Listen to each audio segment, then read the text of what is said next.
can do that.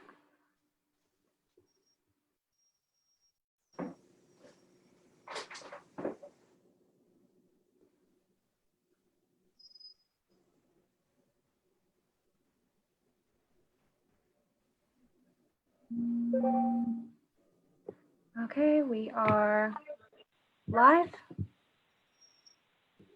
Josh, it's over to you. Okay, great. Mr. Chairman, you are free to call the meeting to order when you're ready. All right. Good afternoon, everybody. This is the October meeting of the Alexandria Transit Company Board of Directors. Meeting will go ahead and come to order. Welcome to all and any members of the public and our staff. It's good to be together again. We always start our meetings with public comment, and so I will ask if anyone has requested of staff to speak to the board. And if not, if there's anybody on the call who would like to, if you could let us know in the chat box. Do we have any speakers who have requested to? We'll let Whitney confirm whether we have any speakers. We do not have any speakers. Okay, no speakers, Mr. Chairman. Okay. All right. In that case, we'll go ahead and close public comment and we'll move on to item 2, approval of the September meeting minutes. Mr. Are there Chair, I move Matt? to approve the minutes from our last meeting in September. All right, thank you, Matt. I was just going to ask if anybody had any revisions or corrections to the minutes. Hearing none, we have a motion from Matt. Is there a second? Second. Second by Jeff. All in favor? Aye. Aye. Any opposed? Any abstentions? Minutes stand approved. Item number 3 are board member announcements, reports, and business items. I don't have my own report for this afternoon, but just would bring to your attention, I sent all of you late last night an email with a couple of items related to our agenda, one for our executive session and one for the potential action item related to upcoming WMATA service cuts. So if you, hopefully you had a chance to see that email, but if not, please take a look at that. And I'll go ahead and yield the floor to Hillary for the TNS report. Great, thank you, David. Okay, I'm just going to start out quickly with a Potomac Yard Metro Rail Station update. Pretty much like last month, construction is continuing. It's continuing at a pace that we feel good about. They are making progress on the final design of the Southwest access, and that will be presented to Planning Commission and City Council in November. Last month, you all asked for an update on the King Street Metro Access Improvement Project. This is the project at the King Street Metro. Really, the entire parking lot is under construction. We are upgrading that facility for buses and pedestrians and better access to the station. This is a project it's been on the books for 10, 15 years now. Construction started last year. There were some definite delays. The WMATA shutdown kind of changed up the schedule a little bit, but the project has always been anticipated to be completed in 2 phases, the first of which was actually supposed to be completed in this past spring, with the second phase being completed this summer. We just had continual kind of delays with this project. We were working with the contractor now to get a better understanding of the timeline. I believe there were some meetings late last week. So I don't have an anticipated date for when these phases are going to be complete and when the phase 1 will open, but that will be part of that is rebuilding all the bus bays and the shelters at the station. So once that opens, we'll be able to have more bus activity there. And then phase 2 is going to be the kiss and ride lot, and then the bays for the private shuttles. So I will continue to provide updates to you all as we get them on that project if you're interested. You'd also asked for an update on the reduced transit fare for low-income residents study. I believe we found out in the spring or summer, the city was awarded a $40,000 grant from COG, and this is to really analyze the feasibility of what various forms of low-income fare passes might look like for the city. You know, which providers, you know, is this something that we could do with Dash and in conjunction with WMATA? So there are kind of a lot of players involved here. I know others in the region are also looking at different kind of fare structure and policy, as is Dash. So this is a project that we are just now kicking off. COG actually does the selection of the consultant since they fund this, and that is coming to a close soon. We should know soon who that consultant's going to be, and then the project's anticipated to be about 5 months. So we hope to have information by the spring 2020 on that study. I'm going to skip over WMATA and come back to that because I think we might want to have some discussion about that. Just a update that MVTC is going to be accepting applications soon for the commuter choice funding, the I-395 funding. This is where Dash was awarded funding for the AT9 and AT1 plus last year. So this is the second round of funding. We think that will be competitive for those routes again this year because the ridership has been so good.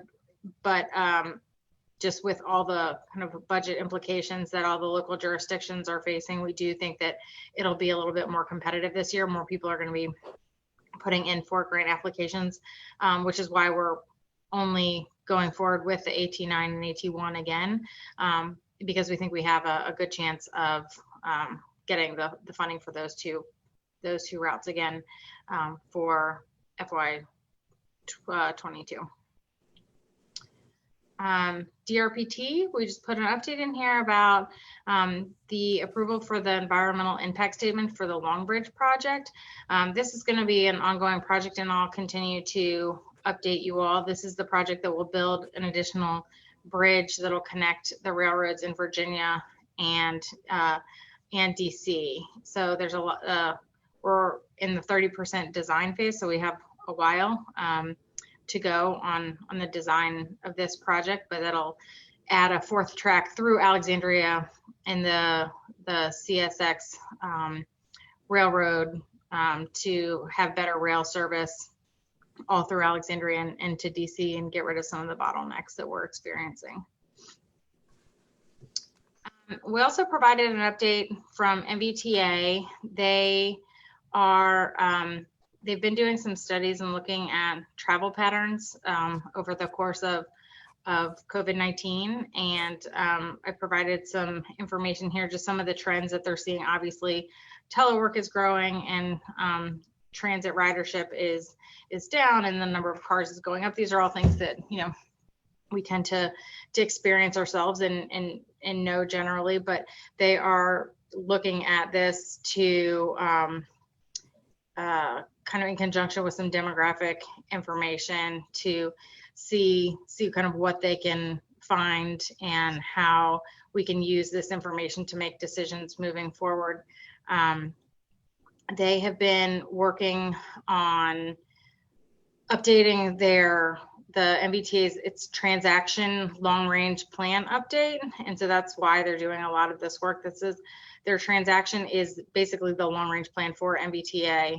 It's a plan that if we want funding for an MBTA project, we have to submit our projects and get them into that plan. So it won't be finalized until probably December of 22, but they have actually already reached out to the city to call for project updates. So anything in our small area plans, in our transportation master plans, projects that have been identified, if we want to apply for NVTA funding, they need to get into this long range plan. So it's going to be a couple of years of effort on this, but they're doing a lot of really good background work right now and getting some good data.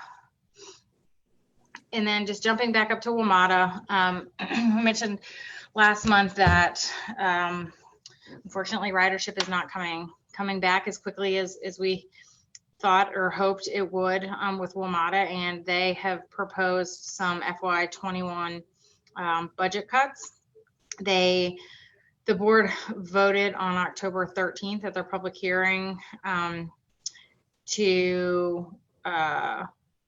some measures to close the $210 million budget gap. And some of the routes that they are discussing certainly impact Alexandria. They're targeting elimination of some routes and then reduced service on some other routes. City Council discussed this at their October 6th meeting. So staff has been working with them to prepare a letter. The public input period closes on Monday, I believe, the 19th. And council will be sending a letter from the mayor with their thoughts on these proposed budget amendments, and if there are particular routes in Alexandria that we believe should not be eliminated or the service should not be reduced. So the council's working on getting that letter out to them by the 19th. So I know there's a lot here with WMATA and their budget cut. So if you all have questions, I will be happy to try and answer them as best as I can. So Hillary, and we might as well take up the WMATA action item that I'm recommending now. Can you discuss, we have a memo, but can you explain the two routes that council in their position adopted to try to ask WMATA to reverse what the rationale was? Yes, they are looking at the 8 routes and the 21 routes, mainly for the reason that those routes, we believe, they serve the west end of Alexandria, and those are routes that serve a high share of low income and minority households, and the people that might not have other transportation options. And so they wanted to push to make sure that those riders are not unduly harmed by these route cuts, and that those routes are either restored or that service changes are made to continue to provide some direct service between the Pentagon and the West End. Hey, Hillary, go ahead, Matt. just a quick question, Hillary, on the NVTA report. They said they expect at least a year to return to pre-COVID ridership levels. Do they really think it's going to return or ever surpass what we had prior to COVID, just with the new workplace, if you know? I mean, I think that's why it's at least a year. Nobody really knows right now for sure. I think, based on kind of the survey and the analysis they're doing, that's an ambitious goal. But I think travel patterns are going to change so much over the next year, and we're all going to be watching and collecting data and trying to get a better understanding of what's going to happen. But I don't think anybody knows. Nobody knows for sure how long it's going to take to get ridership back up. If ever. Right. Okay, thanks. So Hillary, what I'm hearing, the WMATA letter that council is going to send is still in the works. Mm-hmm. Okay, That's so right. because I was hoping we would have it this afternoon, but if they haven't signed it yet, That's right. I'm going to ask Martin if he could speak to. I know that Dash provided some input because we worked with WMATA closely on our ATV and the structure of routes and assumptions that we would make in order to implement our service. But Martin, can you speak to the elimination of these routes and any potential impact it has on the ATV, either in FY22 or the long-term implementation of it? Thank you, Mr. Chairman.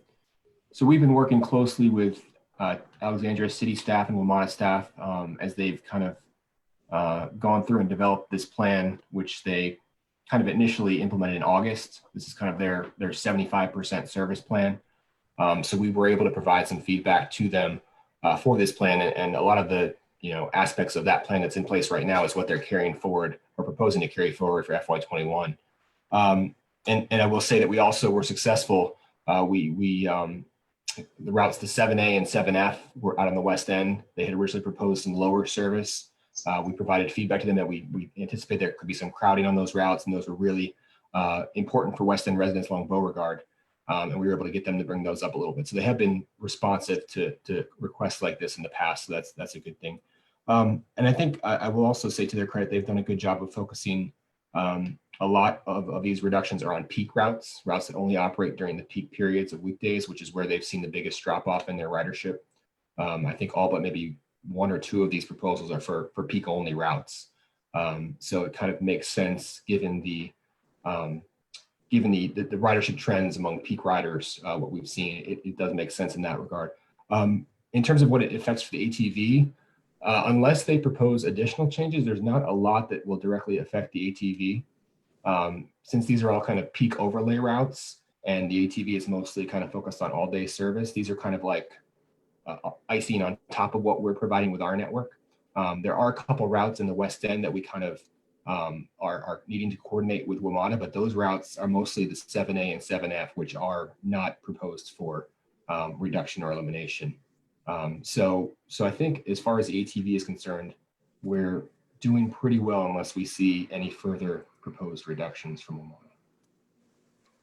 It was my understanding from the staff memo, though, that the transit options in the neighborhoods that these routes serve are more limited, or would be a significant increase in cost because of having to do, I guess, a rail trip where one wasn't necessary before, because these routes serve the Pentagon. But so we have a way for people in these neighborhoods to, we're not leaving any neighborhoods without service as a result of the curtailment of these routes. But my understanding is that it is going to be more expensive, longer, and that and that these are neighborhoods where equity is a concern because of the low income population. But Dash, in terms of other potential cuts, you felt that these were not the most severe, that we could have fared much worse. Is that? I think that's a fair assessment. Yeah. Okay. Yeah. And I would just agree. I would agree that I think the reason that the council is pushing back on these particular routes is because they do operate in some of the lower income areas, and the alternatives are less desirable than some of the other cuts have easy alternatives, whereas these alternatives for the 21s and the 8s are a lot harder and more expensive, as you noted. And Hillary, also, if I recall from the staff memo, there was some, although not enormous, there was some inequity in terms of the amount of service that was being cut. We had slightly more service being reduced than other parts of the region in Northern Virginia. Am I remembering correctly? Yeah, we've done a detailed analysis and feel okay that the cuts that Alexandria is getting is pretty comparable to what the other jurisdictions in DC and Maryland are seeing. So it doesn't seem incredibly unfair for Alexandria. I would just add that one of the other discussion points we've been having is when WMATA went out to the public, to get input, they did ask about these cuts on a temporary basis. That was kind of the backbone of their input, and some of the language they're using now makes it seem like these cuts they're looking at them as more of a permanent decision. So I think that's something that council will want to bring forward as well, is that just being clear about that and making sure that the decisions we're making are in fact on a temporary basis, not permanent. So let me ask, thank you, Hillary and Martin. Let me ask the board. So on the basis of the information that we know, and I know it's difficult without having the position statement. We know what the recommendation was. We don't have the exact wording of the letter that is being sent to WMATA, but would folks be interested in us piggybacking on the council recommendation, expressing concerns about the loss of these routes on the basis of the communities that they serve, the additional cost of other transit options, and asking WMATA to ensure that that we're serving people who are most in need of transit. So I'll open this up for discussion. Yeah, David, I agree with that, and I'll echo what Hillary said. I think we should include in the memo, if it's not in council's, re-emphasizing the nature of the temporary of these decisions. I know it's something we're looking at the city budget too, where we're offering temporary and permanent options this year with the caveat that we don't actually know if something will be temporary or not. So I get their position, but any place where we can really state clearly that we could deal with this potentially for a year or so, but this is not ideal for the long run. Thank you, Lisa. And Mr. Chairman, I would also support piggybacking on the council's letter. It's a heavily traveled route. I've used it on occasion when there were some service disruptions on Metro Rail. Very large service delivery for the apartments located on Van Dorn Seminary and those other apartments, which again deals with the underrepresented riders in the West End area. So I think it's important for a variety of reasons to support that. Thanks, Steve. Anybody else? So I would, I'm going to go ahead, given the feedback that we've received, I would go ahead and ask if there would be a motion to approve us sending a letter that would piggyback off the city position in opposition to the cuts for these routes. Hillary, do you have a sense of, will the letter, I'm wondering if the letter is likely to be done in time that we could use the letter, staff could use the letter when they draft our own, or would we probably need to go on our own to make the deadline? I mean, I'm hoping that it'll be finalized by tomorrow, but it's with the city manager now. I really just don't know exactly how long that will be, but I think either way, staff could help draft something for Josh that's consistent with what city council is providing. Okay, so I would ask if there's a motion. Yes, Mr. Chairman, I move that we advance a letter to WMATA based on the subject area that we just discussed. All right, moved by Steve. I second that, Mr. Chairman. Second, Jim. Is there any further discussion? If not, all in favor, say aye. Aye. Aye. Aye. Any opposed or abstentions? Motion carries unanimously. Thank you. Were there other questions for Hillary on her report? Okay, thank you. Thank you, Hillary. Just almost dropped my water here. We, at this point in the meeting, always open to all board members. We know that many of us serve on commissions and other civic groups that work on many of the issues that we're interested in transit. So I'll ask if anybody else on the board has a report or an update they'd like to share.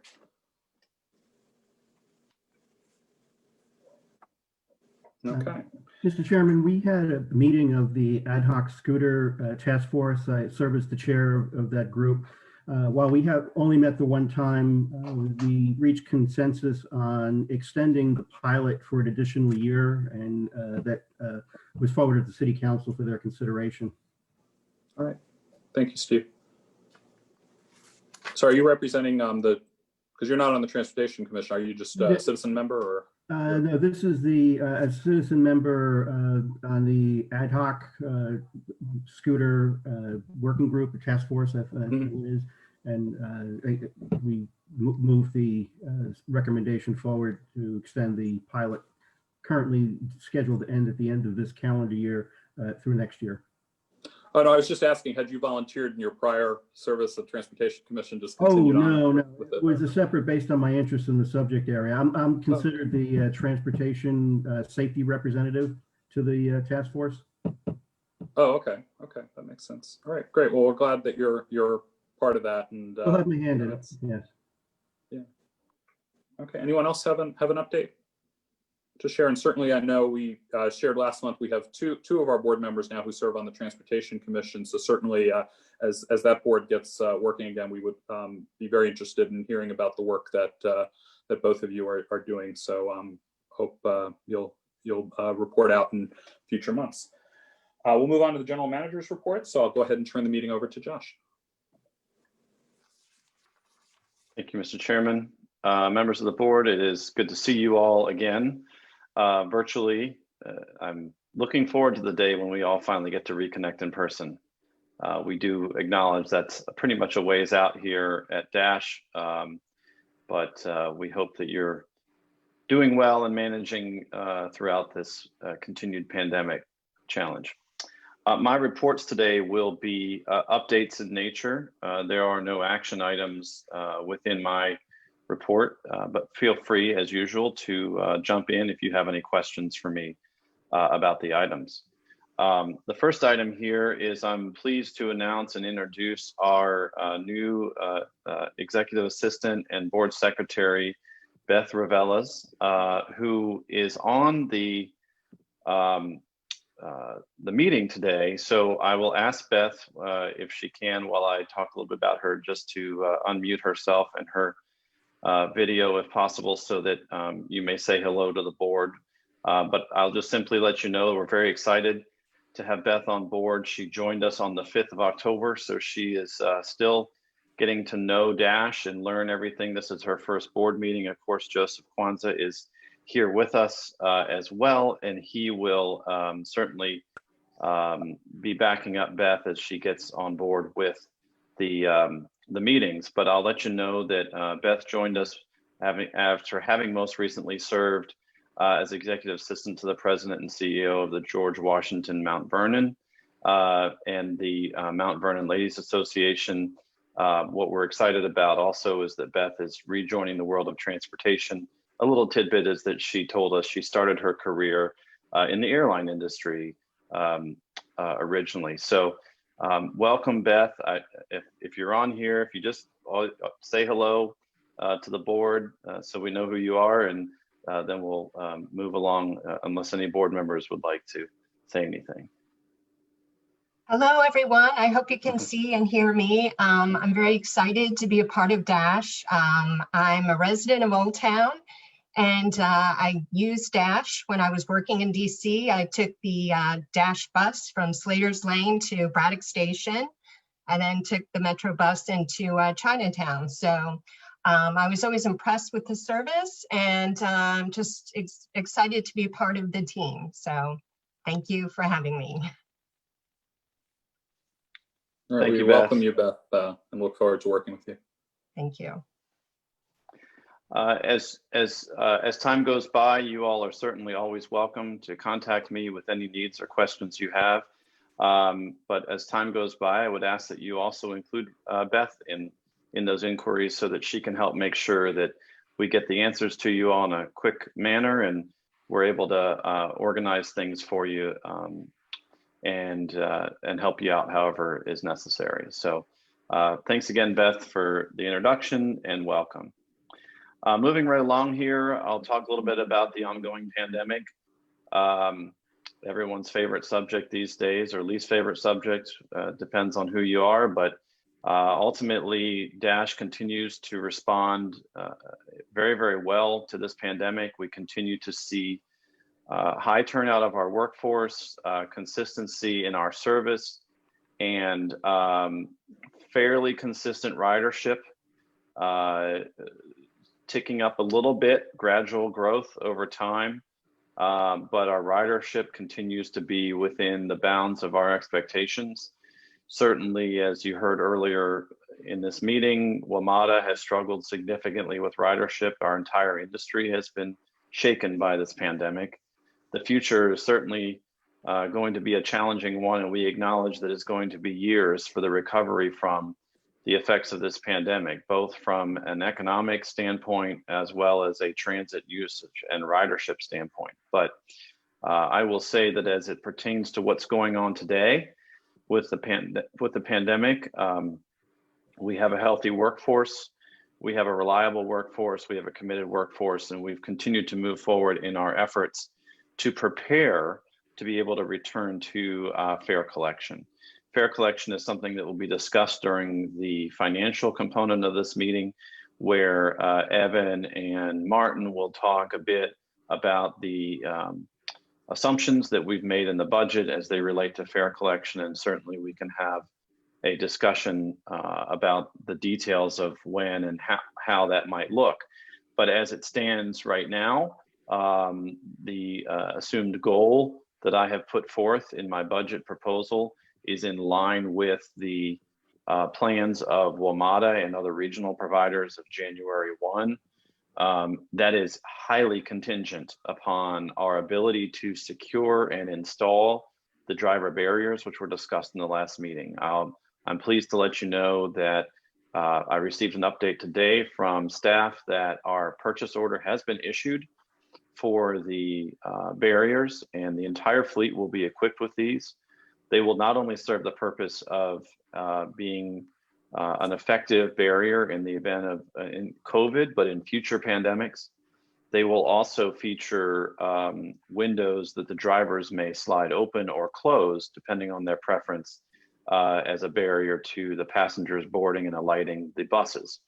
The doors will also serve in many ways to help protect against a very rare but unfortunate, it does happen in transit, attack or some other kind of situation under which the driver is under duress.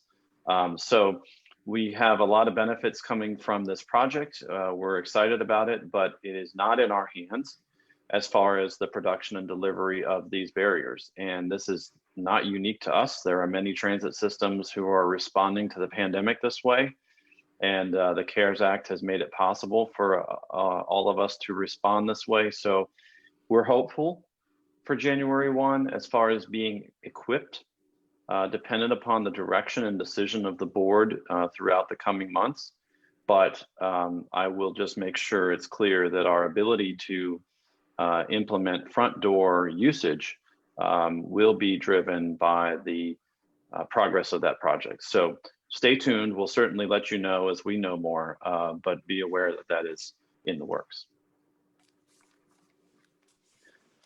The next item is a exciting announcement for us. We were recently informed by DRPT, that's the Department of Rail and Public Transportation, that our FY21 grant application for $48,000 has been approved by the Commonwealth Transportation Board. And this is a enhancement project for our ongoing work for our real-time bus arrival information. We're partnering with Cambridge Systematics to improve our accuracy and reliability. And this is going to incorporate data from our traffic information, the on-time performance of the bus itself, where it is within the network, as well as numerous other data streams that are available to us. So this is really exciting. Many of our riders consistently let us know that this is an important thing, and we know that this is what our passengers need and what they expect. So continuing to improve on this technology is paramount. So we're really excited about that project. Coming up next week is going to be our electric bus launch. We are excited to welcome all of you, all of our board members here to join us in person outside in an open air tent, socially distanced with all the protocols in place to keep everyone safe, and to join the governor, the Secretary of Transportation for Virginia, our mayor, our chairman, and myself to recognize this project, to speak about the investment that Dash has made and the city has made in clean technology for our fleet and our future.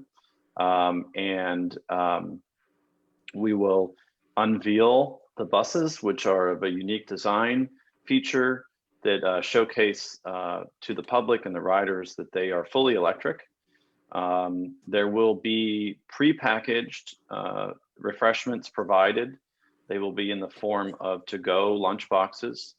This will take place over the lunch hour, and we recognize that many of our attendees may be stepping away from their job to accommodate this event. So we certainly welcome you to help yourself to food and whatnot. For those who are not a part of the invitation list, and it's a relatively short list because of COVID, we are going to live stream the event on Zoom and Facebook for anyone who would like to see it. So if there is anyone from the city who is interested in this event, Certainly there's nothing to stop you from coming down. We would ask that any attendees outside of the tent stay proper distance. We are not encouraging a large crowd for this event out of precaution, but we do provide that option, and we encourage everyone to tune in. That will be, of course, recorded and viewable on our Facebook to see the remarks and to see the unveiling of the buses. As of today, we have not heard anything different about the governor's confirmation to be there. We all are aware that he did contract the virus, but that was a number of weeks ago. He has met and exceeded the time frame that is required for quarantine. So we are moving forward with the understanding that he will be here. If for some reason he's not, we definitely know that Secretary Valentine, who is the Secretary of Transportation, is going to be here. In fact, I heard from her myself. We know each other from my time that I had worked in Lynchburg, as she comes from that region of the state. So a great thing. We look forward to it, and we welcome all of you there or virtually upon your preference. Note that the program will begin at 12:30. We are welcoming people at 12, just to allow people to get situated and to ensure that people aren't bunching together and that there's no crowding issues.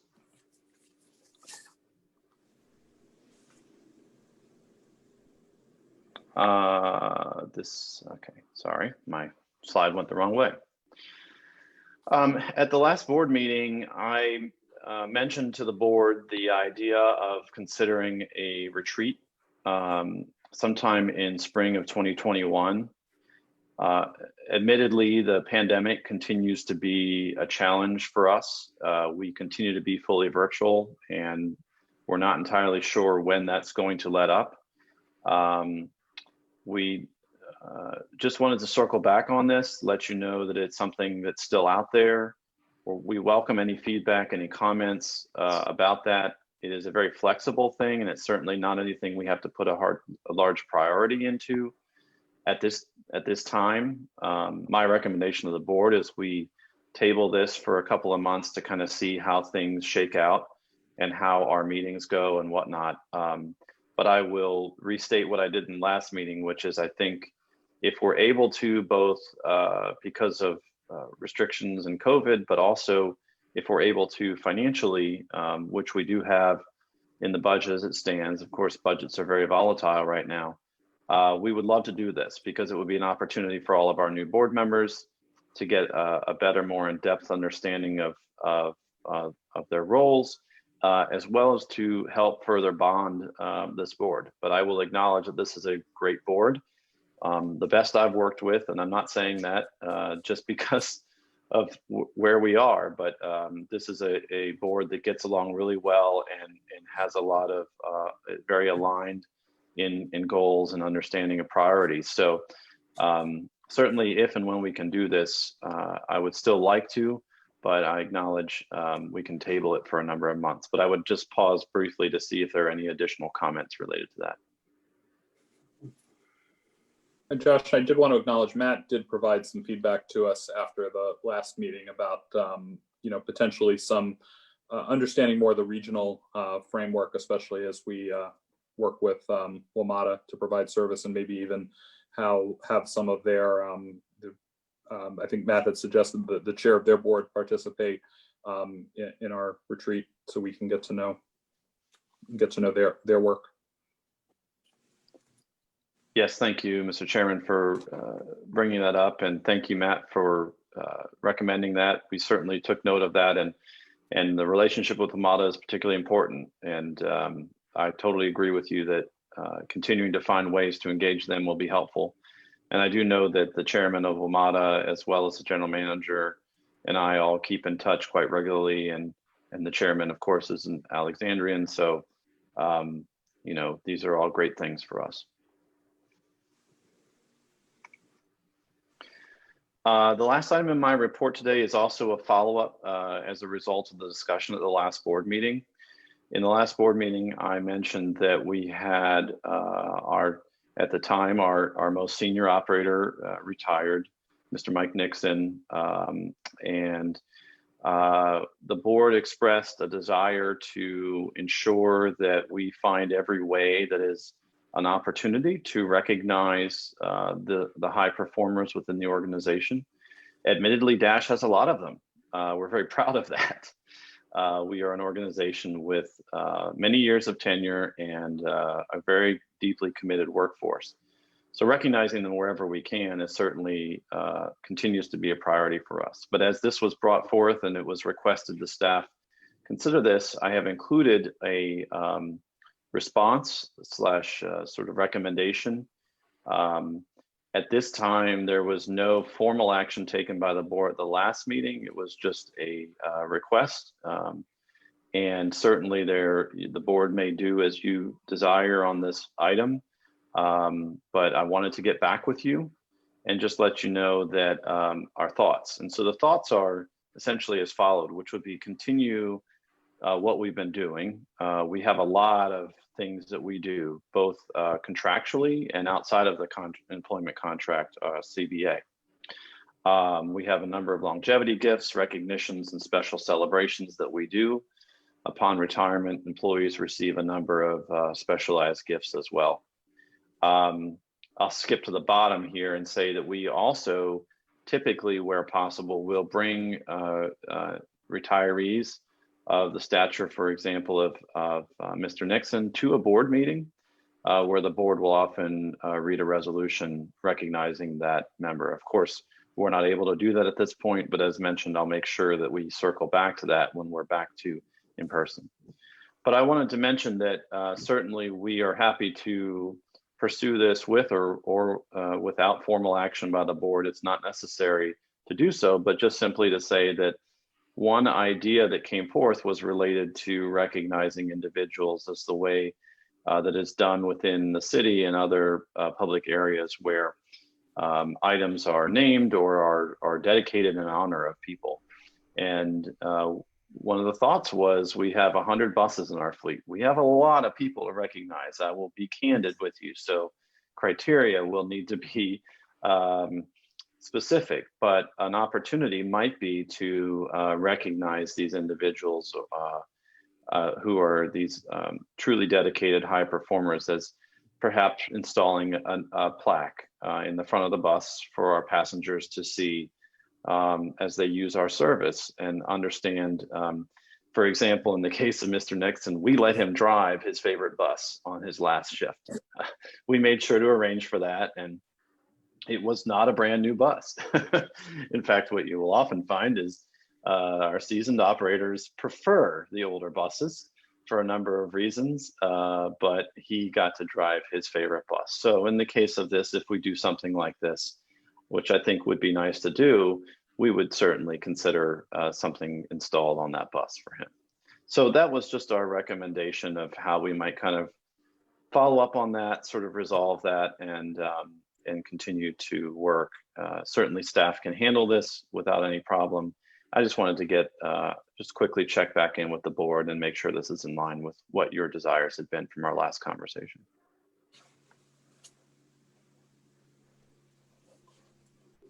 Any comments for Josh? Yeah, just one. This is Matt. Josh, maybe you could save some money and give him that old bus as a going away gift. But I've got two questions. One is public confidence, ridership confidence, getting that back so people will ride, because that's keeping a lot of people off the buses.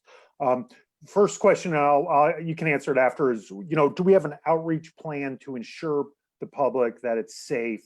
And then second, I know this from my day job that First Transit has been using this stuff called Zono, which is a 30-day disinfectant to kill COVID. United Airlines has been applying it every 7 days to their airplanes, specifically to high touch zones. And I'm wondering, it's a cost-saving measure, so you don't have to spray disinfectant once or twice a day. And I'm wondering if the operator, First Transit, has been trying to sell that to you all.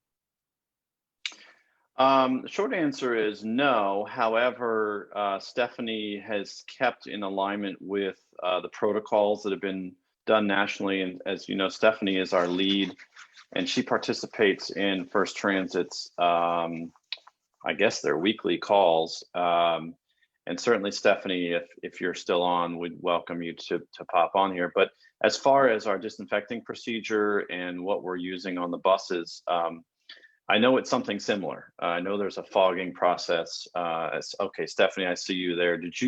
Can you help further answer that question as far as the technique that we're using? And I will come back to Matt once she finishes. I'll come back to your question about outreach. Sure. As far as First Transit goes, they have recommended a few products that I'm working with operations right now as far as just doing our own research to see if that's something we want to bring on. The one you mentioned specifically, they have not pitched to me, if you will, but I took that information down so I can do some more research into that tomorrow. As far as the cleaning that we are doing, Josh was right in saying that we are keeping in line with the guidelines, but we are looking for more efficient ways and more cost-effective ways, since this is going to be lasting substantially longer than I think we originally had anticipated. So more to come on that. I do appreciate that question. Thank you. Yes, thank you, Stephanie. And Matt, going back to your outreach question, we're certainly eager to do that. And I think that my perspective on that personally is I want to see us do that when we're ready to kind of start pushing people to use transit in mass. I think that one of the challenges we're a little bit concerned about, and the reason we haven't initiated anything like that, and I haven't pushed the staff, our team to really develop that in large format, is we don't want super crowded buses right now, right? So we're timid to make sure, because we aren't really truly limiting the capacity, but we also recognize that a full bus is not a good thing in COVID. The good news is, and I will throw a pitch in here for our industry, for anyone externally who's listening, and Matt, I think will know this, also being in the industry, and so will Jeff, we have an incredibly good record as far as the evidence shows that transit is not where people are most commonly contracting this disease from a contact tracing standpoint. And I think that's in large part because of our protocols. We as an industry have worked really hard to control that. And I think that extends to rail and even airplane. I saw a news article recently that airplanes had been found not to be places of mass transmission. So, certainly kind of leveraging that and weighing that relative to when we want to push people to get back on transit and that kind of thing is certainly a priority for us. And I appreciate you bringing it up, Matt, because I will make sure that we do have a program put out there, a heavily developed program, because that's the future, right? I mean, the future of our industry, once this is over, is getting people back. And that's going to be, I think, a multi-year process. Thank you. Absolutely. I saw Larry attempting to unmute. I see you unmuted now, Larry. Speak and tell me if we can hear you. Can you hear me now? Yes. Okay. There you are. I was suffering from the double mute there. Hey, just wanted to say thanks for the quick follow-up on the employee honors program information. All of these options look like great options, and looks like you're thinking about the right things. So I just wanted to express my appreciation for you jumping on that to fill us in on what's possible and what's already happening. Thank you, and thanks for bringing it forward last meeting to support that. It's always helpful to know that the board is in support of us in these programs. So we will continue this and certainly expand upon it.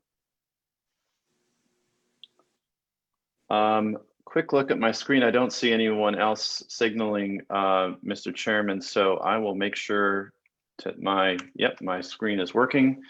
And I will turn the meeting back over to you as you're ready to move forward. Sure, and I'll echo what Larry said about the employee recognition program.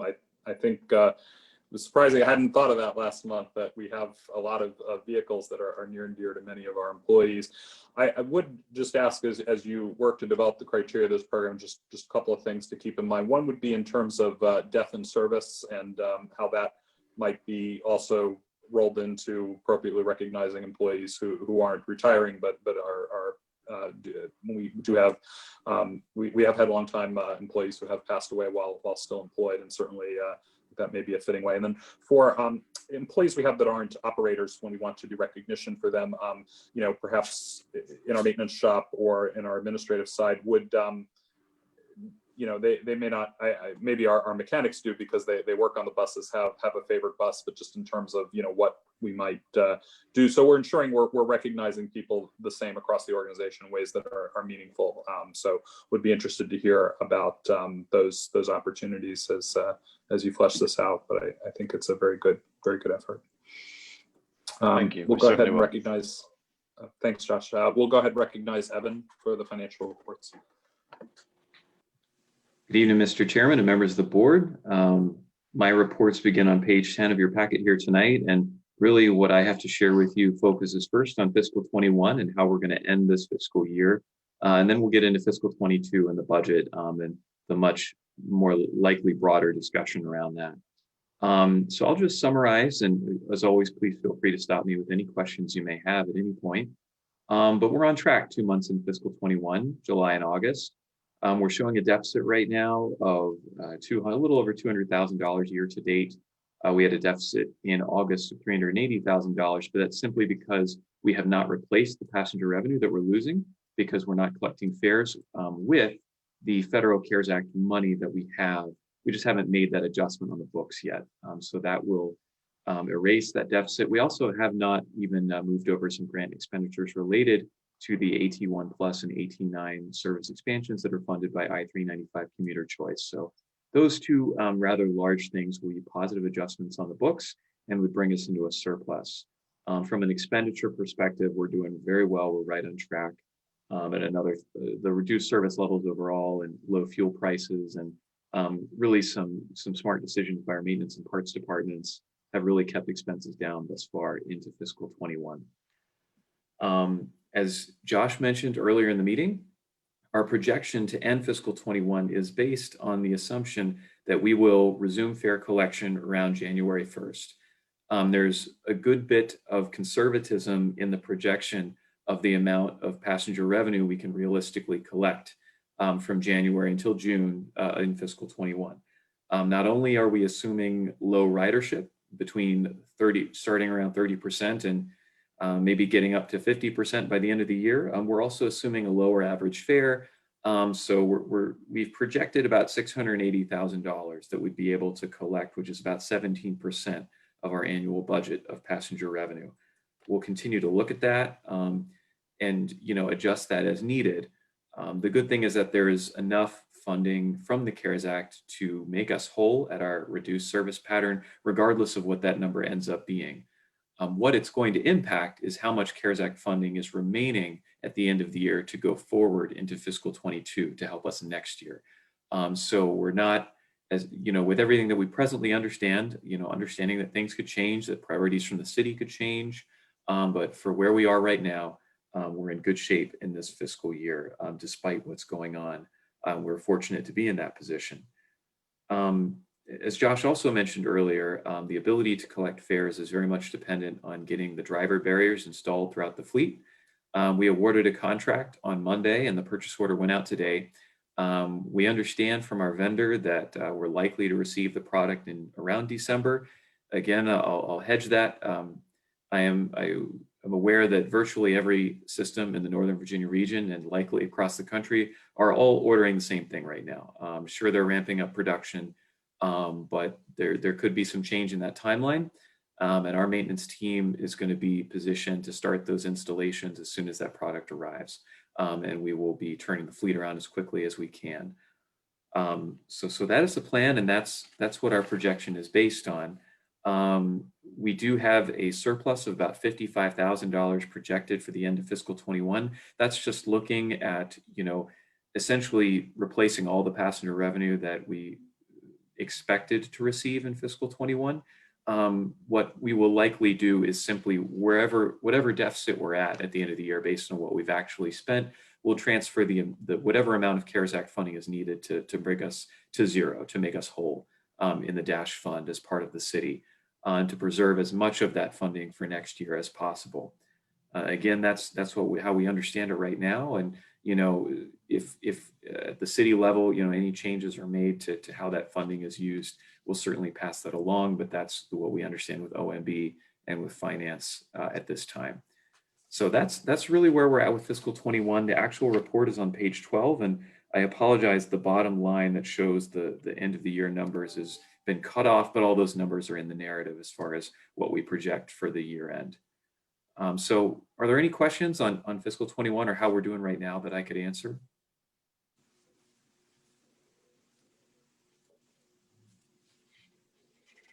No? Okay. Hearing none, I could proceed to fiscal 22 and to the budget, which is on page 13 in your packet. And I'll actually start with the assumptions, which are on page 14. As we know, there's a lot of uncertainty. I can't predict the rate at which ridership is going to return, more than any of you can. We have paid close attention to WMATA. They, in their budget proposal, have put out scenarios of anywhere from 20 to 50% of ridership returning across their system. Their numbers are a little bit lower, I think mostly because of the impact of rail, which has been impacted much more severely than bus in terms of the percentage ridership drop. So we felt comfortable assuming 50% pre-COVID ridership return across the whole fiscal year from June 2021 or July 2021 to June 2022. That might be conservative. We certainly hope that it's very conservative, but we felt that it was not responsible for us to project a revenue level greater than that going into fiscal 22, and understanding that that's an issue that we're going to have to deal with in the next fiscal year. We're not, if you look at where we are right now, we're really not that far away. Martin could add more to this later. Around low 30s% right now. And in terms of actual revenue paying riders, when you adjust for the impact of the amount of students that we typically are providing free rides to, we're actually a little bit higher than that in terms of revenue ridership. So we think it's a realistic assumption for next fiscal year, assuming there's a vaccine. Another piece that I just wanted to raise in this report is the subsidy for Dash needed to be cut in order to balance the fiscal 21 budget by $400,000. We have not actually cut $400,000 worth of service right now because of the availability of CARES Act funding. So that gap would need to be replaced as well going into fiscal 22. We're assuming that. We're assuming that we would use any remaining CARES Act funding, which we are conservatively projecting at about 1.6 million.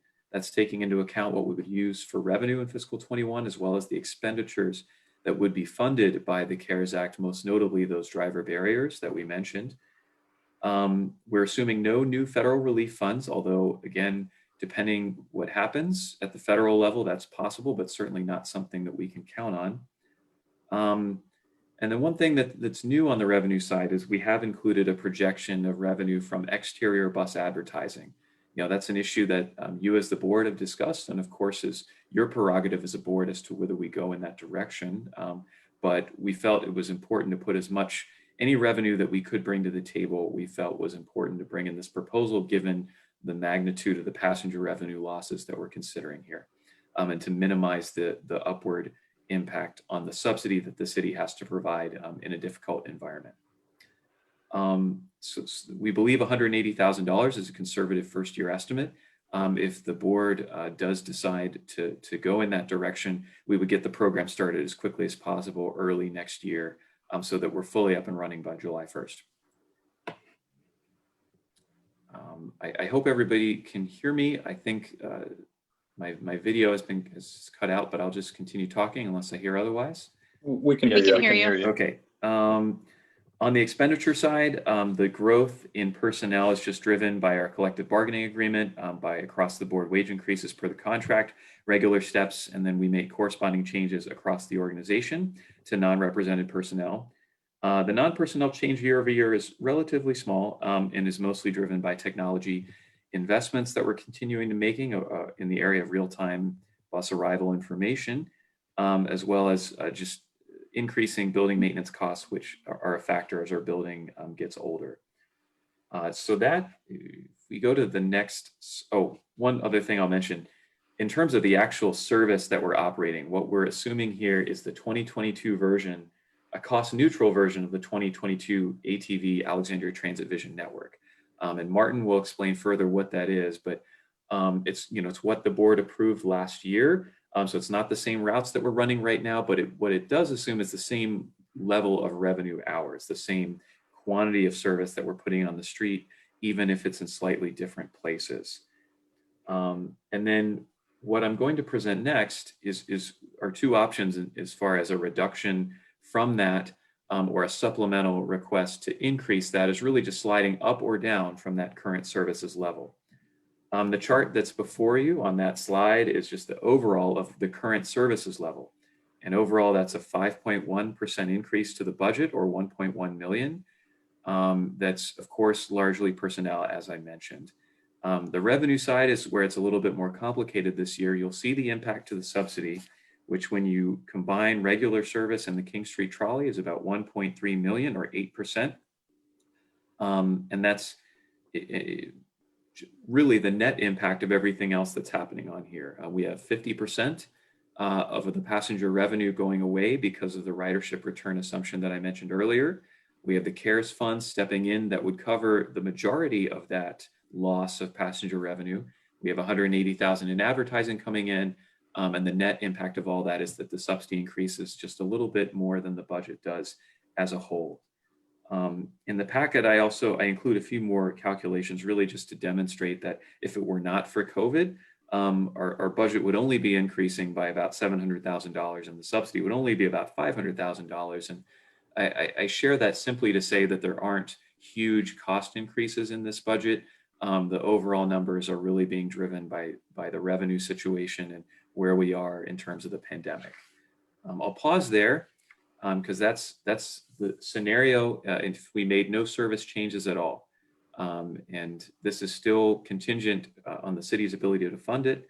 But any questions that you have as far as understanding this, I'd be happy to answer. Well, Evan, I'll go ahead and start. I had asked this question of Josh earlier in the week, and so I'll ask it of you as well, trying to understand that the King Street trolley service remains suspended and is problematic in terms of restoring because of the vehicles, with the exception of one, only have front door boarding. And so wondering, how there are positions I'm sure that we keep in the budget because the city could come back and say we have to resume operating this service. But I'm wondering if the trolley wasn't to be, if a decision was made not to operate the trolley for the next year and that money could be reprogrammed to our budget, or even if just the savings we have from not running the service, what would be the impact on our budget and the potential we're going to have, we're going to talk about the reduction options. What would be the potential savings there? Sure. The calculated amount of the trolley subsidy is not exactly the cost to run the trolley. It's close. And Martin could even, we've talked about that a little bit, about potentially adjusting the trolley service slightly to match that program subsidy a little bit better. But, should the council, or at whatever level that decision is made, decide to not continue the trolley, it would essentially be a service reduction that could meet a lot of what the city is asking of us, which I'm about to talk about in terms of the reduction option. It would just be a different area of service that would be potentially cut compared to other areas that we're proposing as potential options. But it would be around a little over $1 million. David, you're on mute. You're on mute. Oh, thank you. We continue to, the city continues to pay for that contracted service.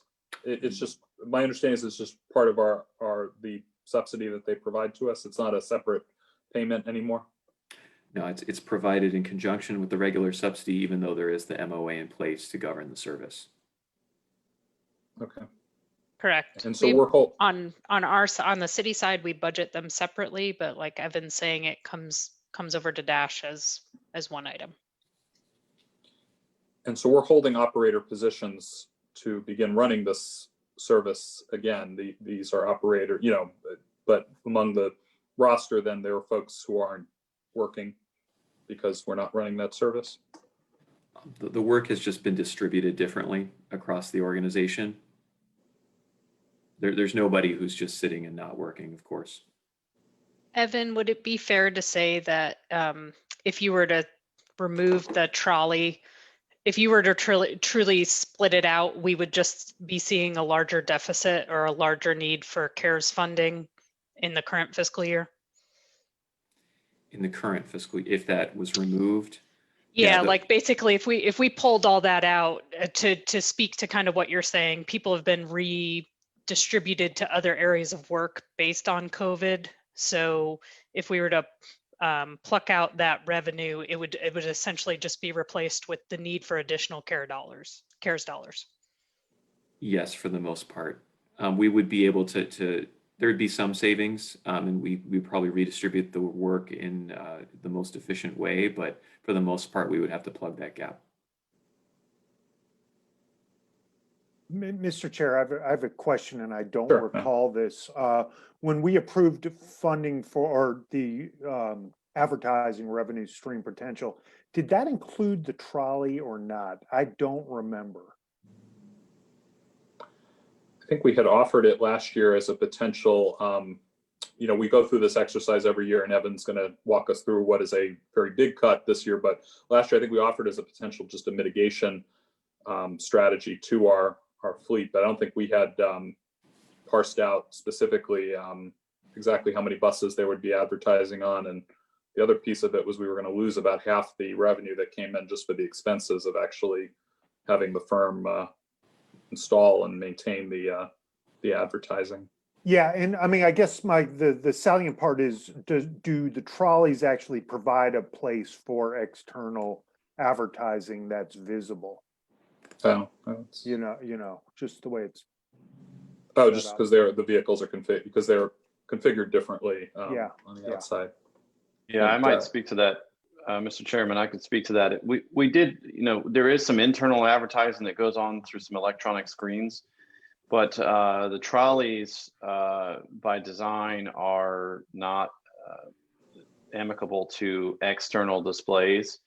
And I would candidly expect a significant pushback from the merchants, the hotels and whatnot, because of the trolley is in a large way iconic to Alexandria, right? I mean, there's a lot of photography, there's a lot of imagery of Alexandria and Old Town as a tourist destination, and so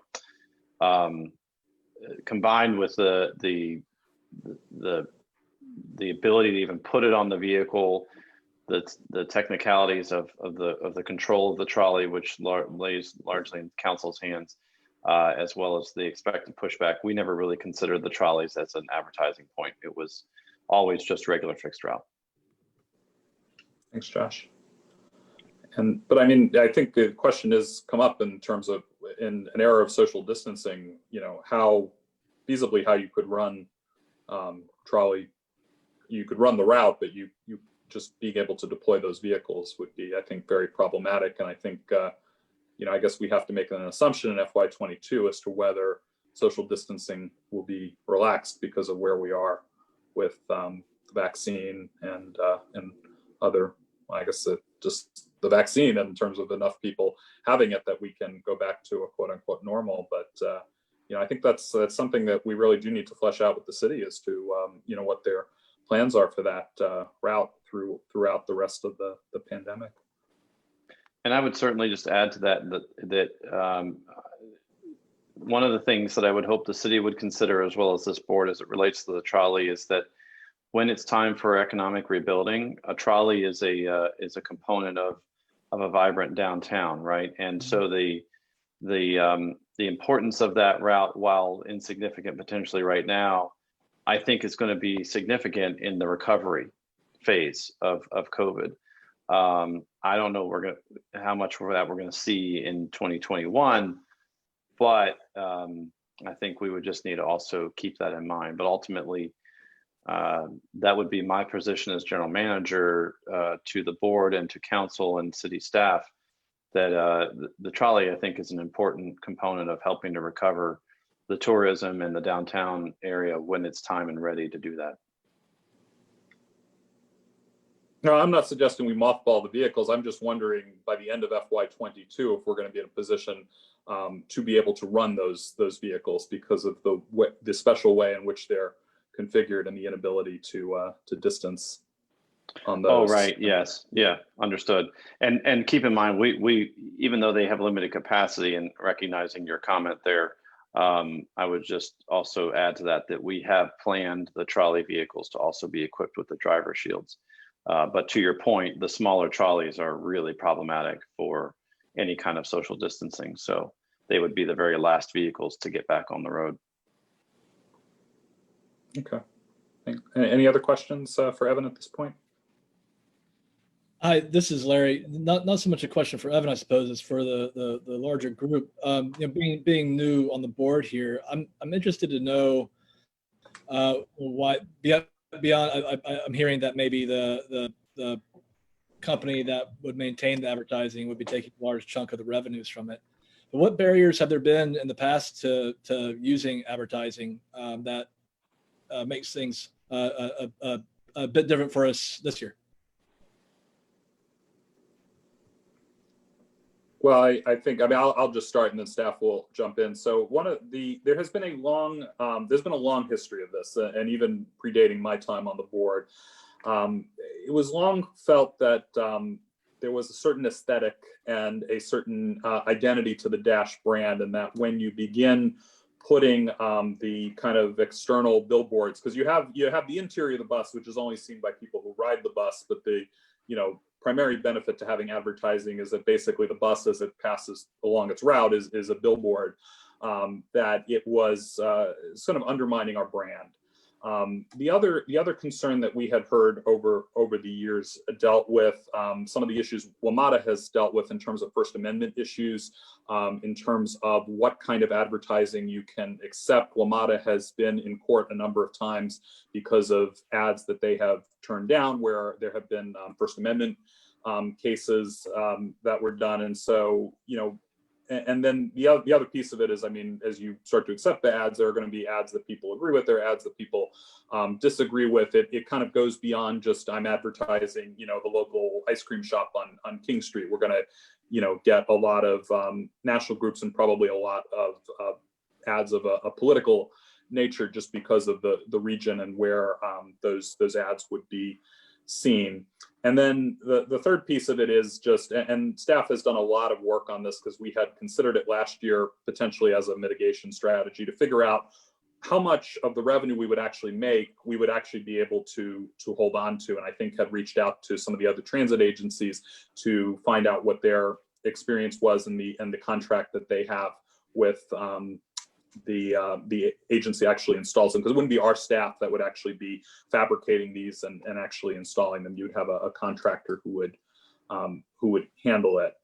I think there will be a lot of pushback in the community to this, honestly, because people in Alexandria, particularly in Old Town, where I live, there's a lot of attention to aesthetics, and even that's why we don't advertise on bus shelters, which would be a way for the city to make more revenue. DC does that, but the city has always been very reluctant to do that because of the certain aesthetic and kind of identity that comes along that one could argue is cheapened as a result. But when you're looking at the cut number that we're going to potentially get into, if the manager exercised the hypothetical cut option that we're going to talk about, then you have to look at every option, and this has to be on the table. And so Josh proposes it because we really would be we wouldn't be doing our due diligence if we didn't say we're going to look at every possibility to then throw money at maintaining service if there's no further federal money. I'll let staff,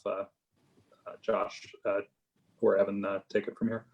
Mr. Chairman, I could not have said it better myself. I spent way too much time on ad. Yeah, you hit on all the key points, and he's absolutely right. And fortunately, we as a system have been able to stay away from it. It's a big lift to tackle. I'm confident our team can do so. as is needed.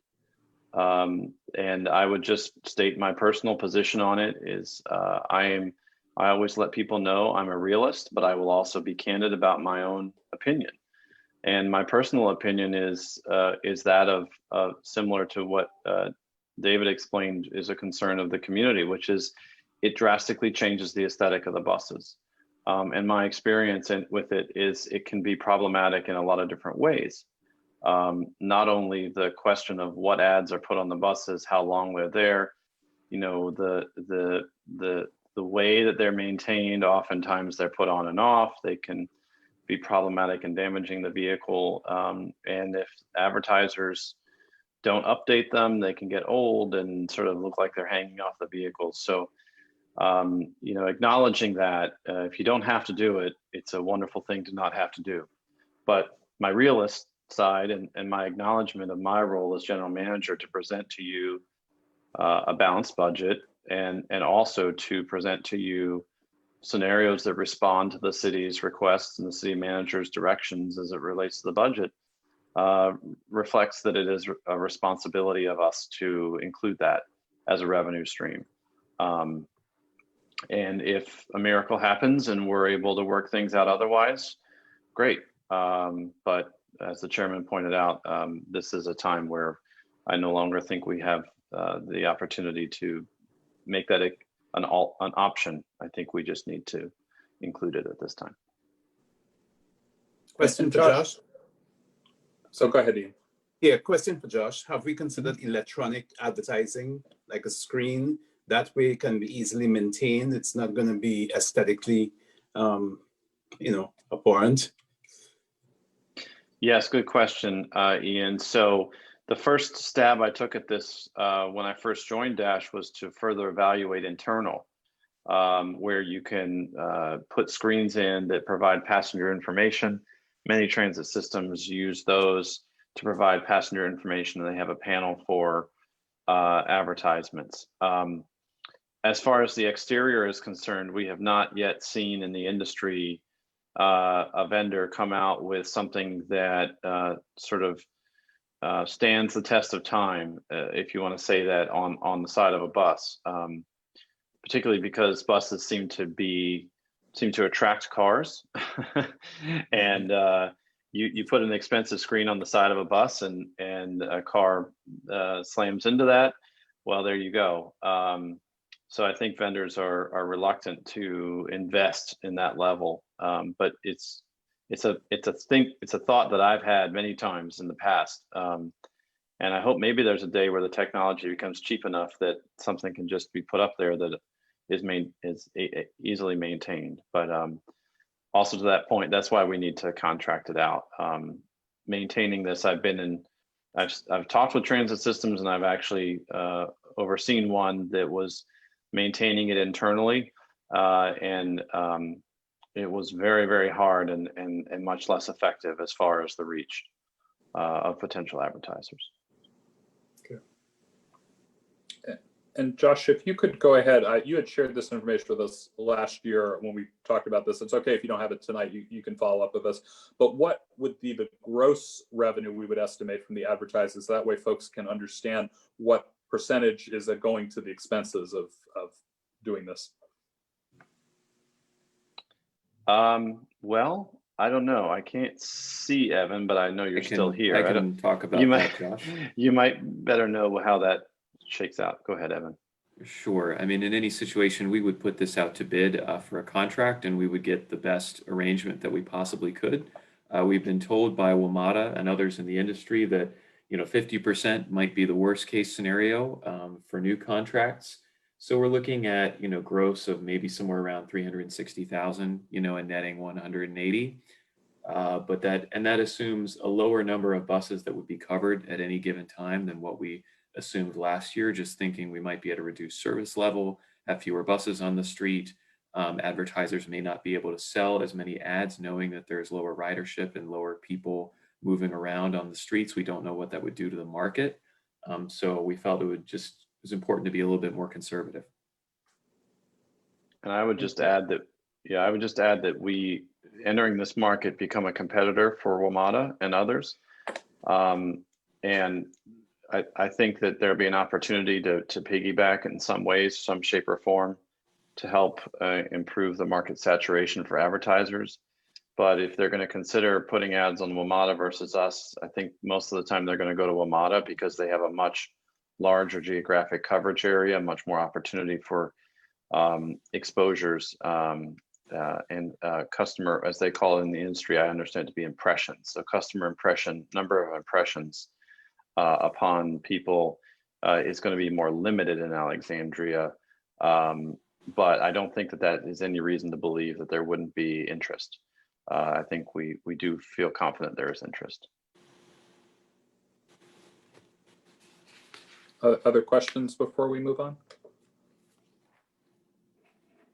Okay, Evan, I think you can go on with your slides. Sure, we can move to the next slide.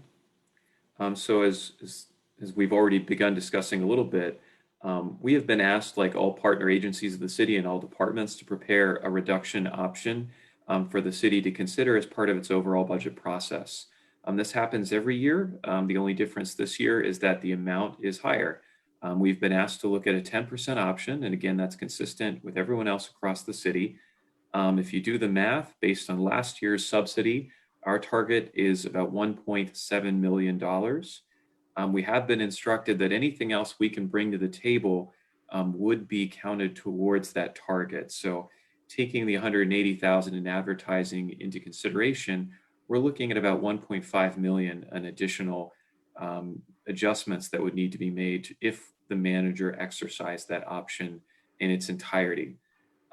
We can only do that via service cuts. There's not really areas where we can pick around the edges of the budget. I think if our subsidy is reduced, we would do everything that we can in practical terms to minimize any service impact. But we know that we need to prepare to bring before you and before the manager and the council and the public service cut options that make up that gap of about 1.5 million should that reduction be taken. If we can move forward to the next slide, please. So the 10% major reduction scenario looks at several corridors, and what Martin and his team have done is prepare options that reduce our service hours on the street enough to bring our costs down to that level, and to do so in a way that it has the lowest possible impact, but of course it's still going to have a very significant customer impact when we're talking about this magnitude. So this time I would invite Martin to explain these with more detail.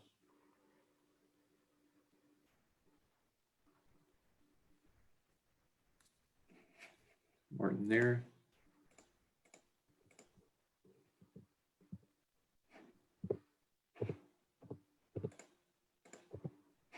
I see him. Give him a chance. Looks like he's unmuted. I'm sorry, guys. Can you hear me? Yeah. Sorry about that. I switched over to my phone. My connection was a little unstable earlier, so I'm going to keep my video off. But if you guys can hear me, I think we can proceed. Okay. Okay, great. Yeah. So as Evan has kind of explained, we do find ourselves in a difficult situation for FY22. We had big plans as far as the ATV, the launch of our new bus network, the Alexandria Transit Vision Plan. We're still planning to implement some version of the Alexandria Transit Vision Plan network.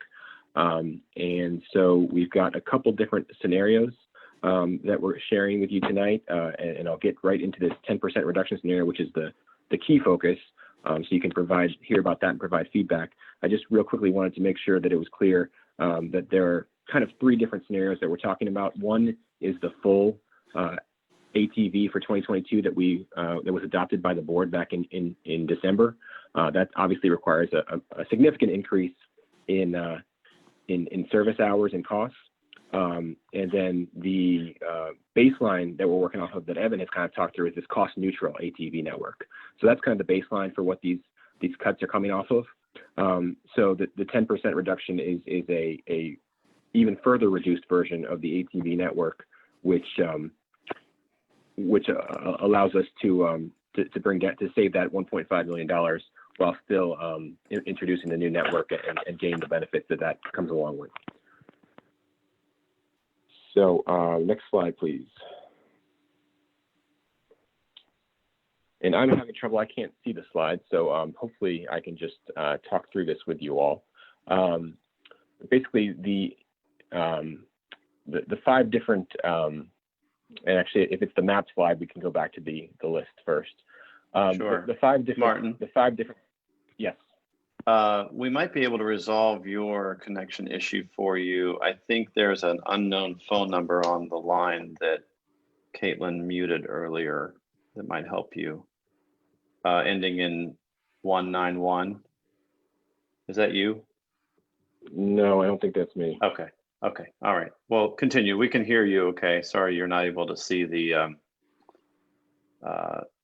slides, but we're on the 10% major reduction scenario slide of your FY22 reduction option. Sure. Yeah, so the 5 bullet points here kind of summarize at a high level what the reductions would mean and what the specific impacts would be. You'll find in your packet on page 16 a more detailed table that kind of lays out the specific routes that would be affected, and there are 7 different routes that are affected by these reductions. And you'll note from the table that we're kind of talking in a new language now. We're talking in ATV routes language. So what I've tried to do with the table in your packet is to provide the areas that each route is serving, the corridors that it serves, and kind of the corresponding route from the current network that that is kind of most similar to the new route. So if you're looking at on page 16 of your packet, you can see that. So with that being said, the changes here, you know, the strategy that I've tried to follow with this is to focus a little disproportionately on peak service for some of the reasons that we've already talked about. That peak service is a little bit lower in ridership. You know, those kind of commute-oriented routes are being hit harder by the pandemic than other routes, all-day routes. So we have a little bit more of the reductions affect those routes. And then also, I really wanted to try and maintain the integrity of the new ATV bus network to the greatest extent possible, especially key corridors like the King Street corridor from Old Town all the way out to NVCC Alexandria, and then the West End corridor, you know, the Beauregard corridor, mostly because there's so many transfers that are required, and we want to make sure that we have good frequency on those routes to allow easy transfers. So that's kind of an overview. I'll go into the individual changes now. Josh, you want to go to the first map? All right, you're on the first map, the 10% reduction scenario. Hey, Mr. Chair, may I just ask Martin a quick question? This is Matt. Hey, Martin. You know, when we rolled out the ATV, and I hate to open up a Pandora's box, but I think we as a board don't want to get yelled at. I think we owe it to the public if we're going to change what they vetted through us in a lengthy process and then cut back 10% across the board. Shouldn't there be public input on this? Yes, agreed. So this is a preliminary kind of an idea of what this would look like. There's going to be a chance for another bite at the apple with our annual TDP process. So, you know, we'll be including, you know, we'll get guidance from the city about what our budget target should be. I think that's going to be in around February or so. And so then we'll release the FY22 TDP, which will include the exact proposals for route by route. And that we'll have public feedback on that March, April, and then, you know, I think we're still working out the exact schedule, but there will be an opportunity for public feedback. Yeah, Martin, if I could jump, I'm sorry, just to add detail, you know, when the manager proposes budget in February, we'll have a number. And then as Martin explained, we'll do everything we can to make everything work within the number that we're given, minimizing impact to the public. And we'd be able to bring forward actual proposals at that time. And just to piggyback on what Evan and Martin said, so, you know, every year we get handed this hypothetical, go through this exercise, because the city manager wants to understand, you know, if he proposes in his budget to cut organizations by what percentage, what are we likely to do, so he can understand and kind of weigh the different cost benefit. It doesn't mean we're going to be cut by 10%. It's when we've had past targets in the 2.5% to 3% range, this is a number that gives you some heartburn and just shows, I think, the just how extremely difficult COVID has been for city revenues. But it's just a way to give them an idea of what might happen, and so we go through a process to identify what we will actually do, but we need to kind of have some idea of what are our options if we're handed a cut of this severity. And I think it's important to show, I think when we've gone through these, in the past years, we've sort of discussed, different strategies as to, what we might put up and what we might say we would do. And, you have to, in a cut of 10%, you have to, you're going to have to show that there's going to be a lot of meat cut out of the organization, our ability to provide service, but we look to do it strategically in a way that, allows us to continue to provide the core service that's most needed. But even that's going to be hard to do with a cut of this amount if that comes to fruition. We hope it doesn't. And and I also will add that our city manager has been extremely supportive of transit. Actually, Mark served on this board formerly when he was a deputy city manager, and he has been a strong champion of Dash. And I know we'll do everything he can in his budget submission to ensure that we can provide the service that we need to.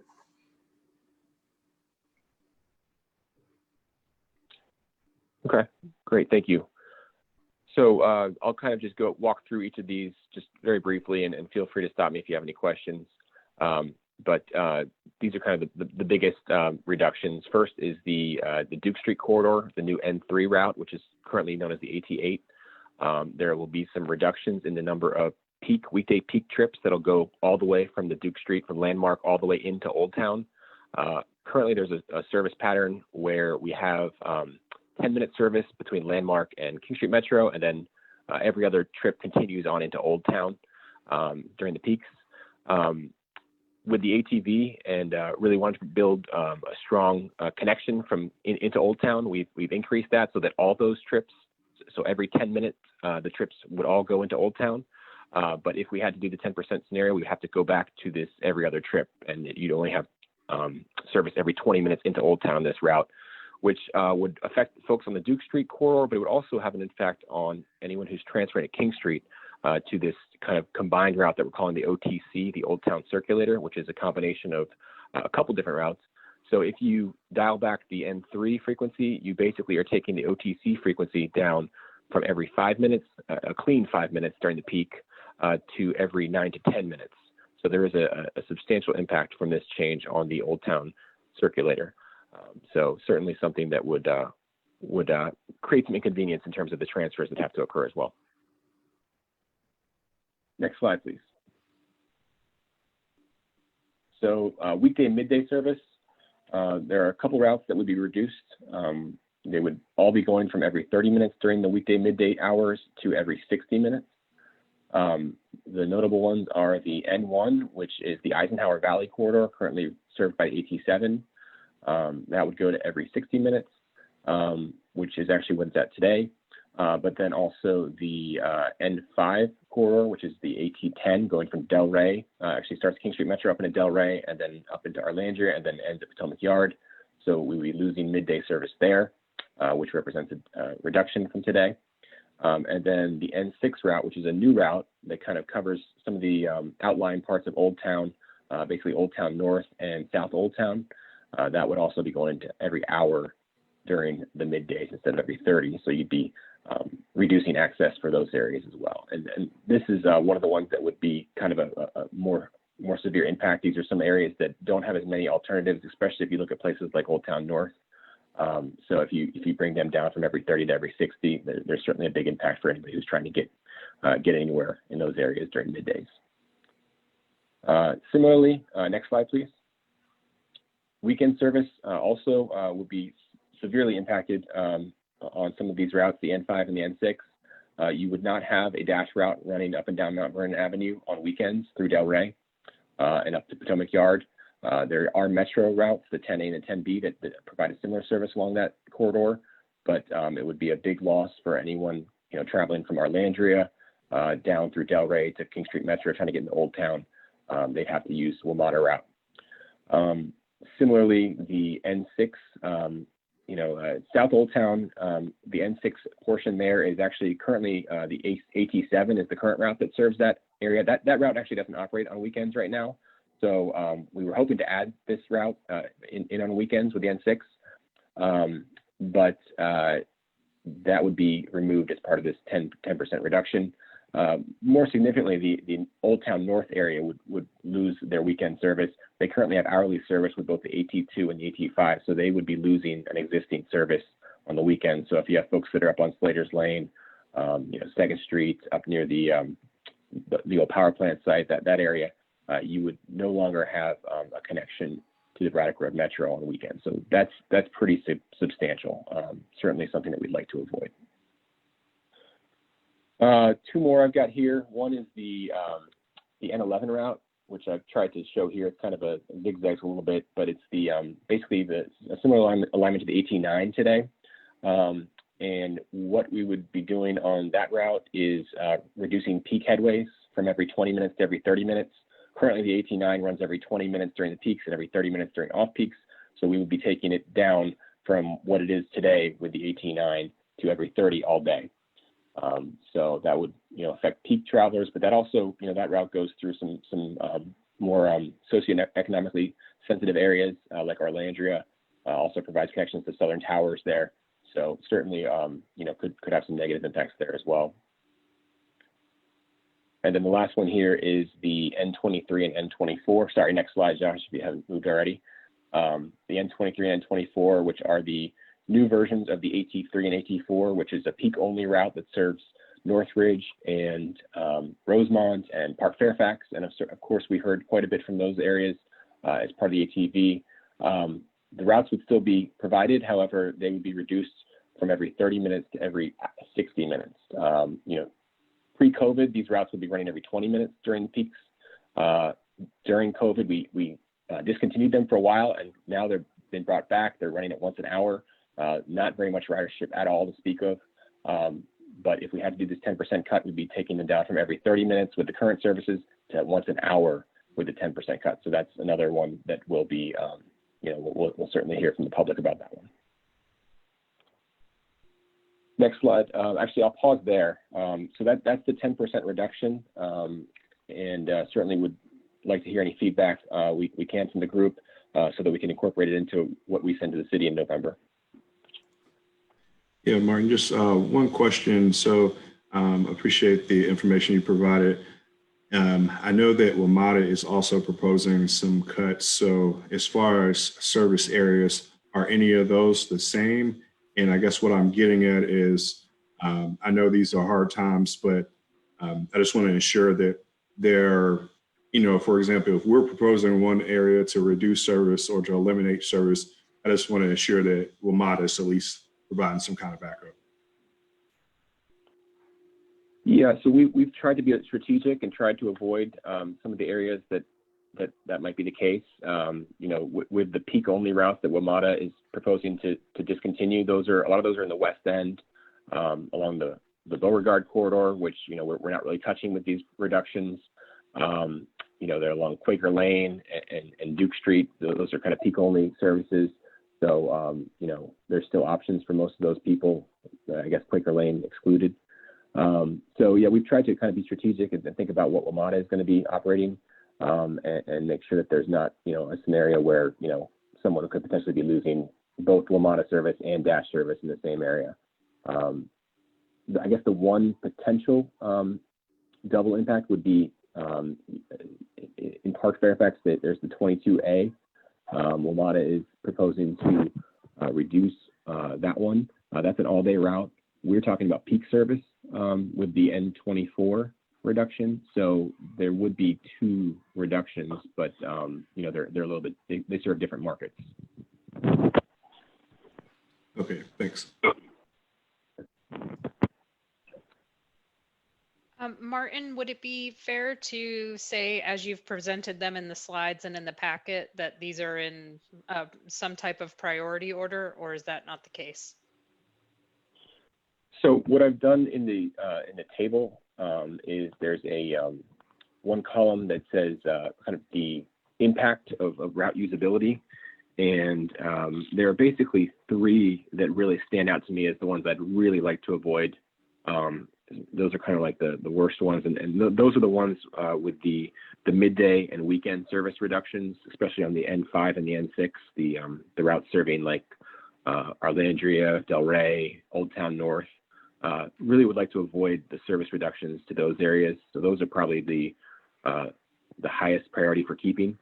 And then the other one is the Duke Street connection, providing that connection to Old Town to make sure that we have a strong Old Town circulator running every 5 minutes during the peak. Thank you.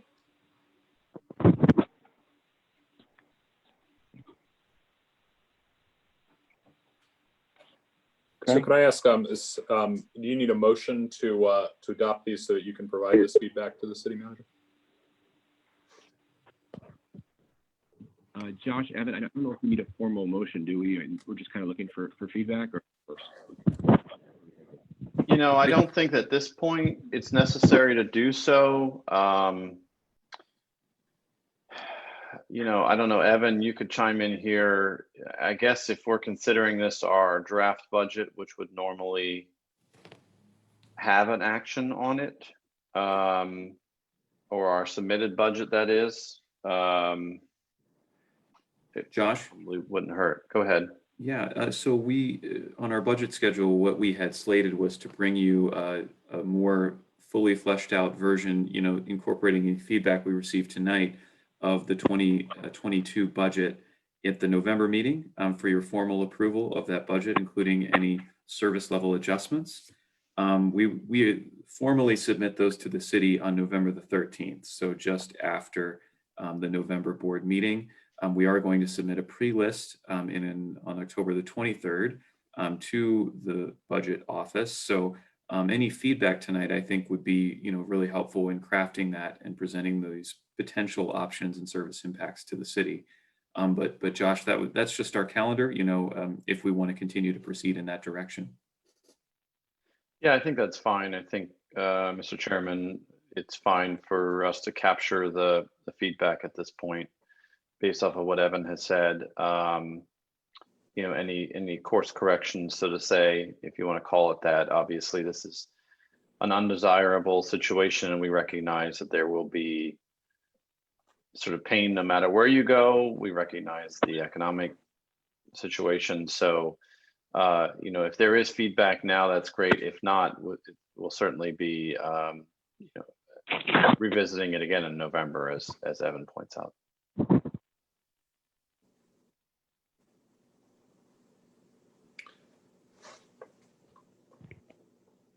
I know in the past we've had, and this is typically as we've gotten later into the budget cycle, we've had kind of a menu of options to choose from. I mean, this is sort of being presented as these are our recommendations, and you know, they, you know, I don't have anything that jumps out at me saying, oh, you should do.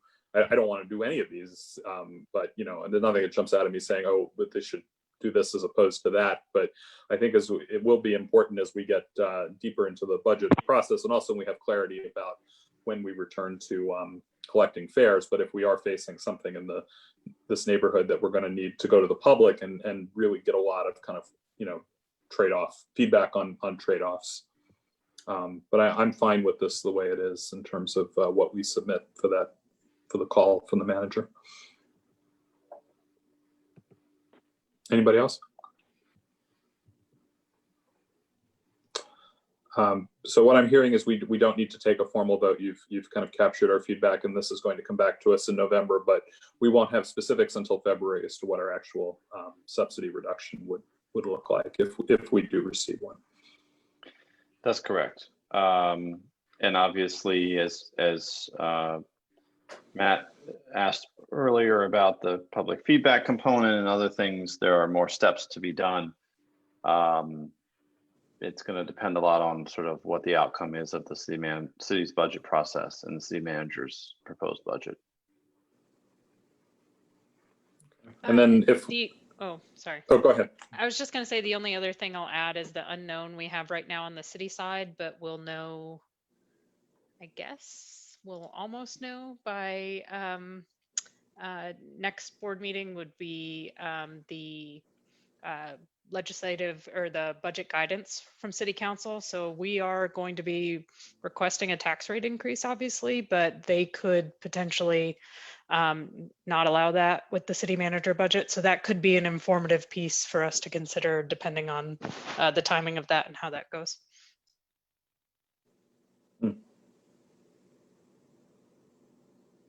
Okay.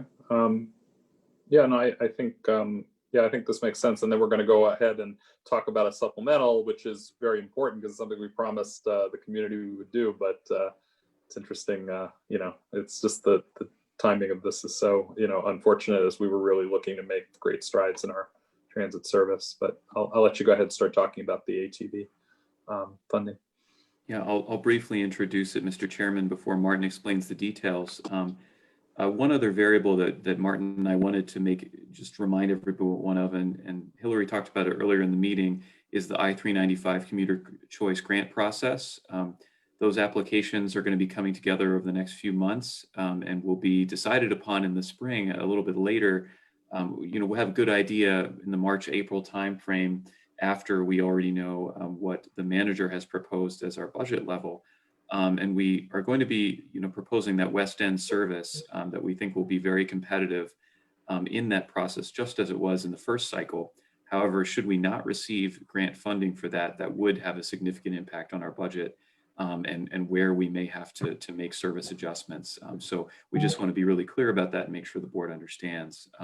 But we do think that we would be very competitive in that process. And I'll let Martin speak more substantively to that.